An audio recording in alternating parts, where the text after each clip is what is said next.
I spoke at a leadership summit for Microsoft. I also spoke at a leadership summit for Apple. Now, at the Microsoft summit, I would say 70% of the executives, and this was under the Steve Ballmer days, I would say about 70% of the executives spent about 70% of their presentations talking about how to beat Apple. At the Apple summit, 100% of the executives spent 100% of their presentations talking about how to help teachers teach and how to help students learn. One was obsessed with their competition, the other one was obsessed with where they're going. So at the end of my presentation at Microsoft, they gave me a gift. They gave me the new Zune, which was the competitor to the iPod Touch when it was a thing, right? And I have to tell you, this piece of technology was spectacular. It was beautiful. The user interface was incredible. The design was amazing. It was intuitive. It was one of the most beautiful, elegant pieces of technology I'd ever seen, right? Now, it didn't work with iTunes, which is an entirely different problem. I couldn't use it. But that's something else. I'm sitting in the back of a taxi with a senior Apple executive, sort of employee number 12 kind of guy, and I decide to stir the pot. And I turn to him and I say, you know, I spoke at a Microsoft summit and they gave me their new Zune, and I have to tell you, it is so much better than your iPod Touch. And he turned to me and said, I have no doubt. Conversation over.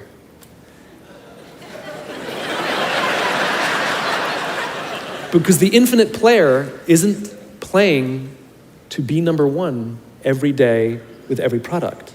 They're playing to outlast the competition. If I had said to Microsoft, oh, I've got the new iPod Touch, it's so much better than your new Zune, they would have said, can we see it? What does it do? We have to see it. Because one is obsessed with their competition, the other is obsessed with why they do what they do, the other is obsessed with where they're going. And the reason Apple frustrates their competition is because secretly, they're not even competing against them. They're competing against themselves. And they understand that sometimes you're a little bit ahead, and sometimes you're a little bit behind. And sometimes your product is better, and sometimes you're not.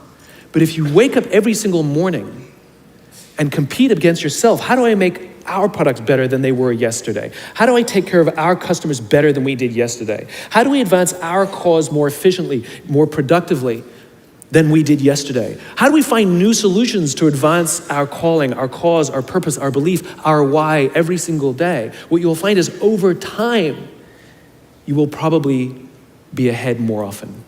Those who play the infinite game understand it's not about the battle, it's about the war.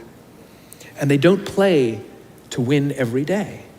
And they frustrate their competition until their competition drops out of the game. Every single bankruptcy, almost every merger and acquisition is basically a company saying we no longer have the will or the resources to continue to play, and we have no choice to either drop out of the game or merge our resources with another player so that we can stay in the game. That's what that is.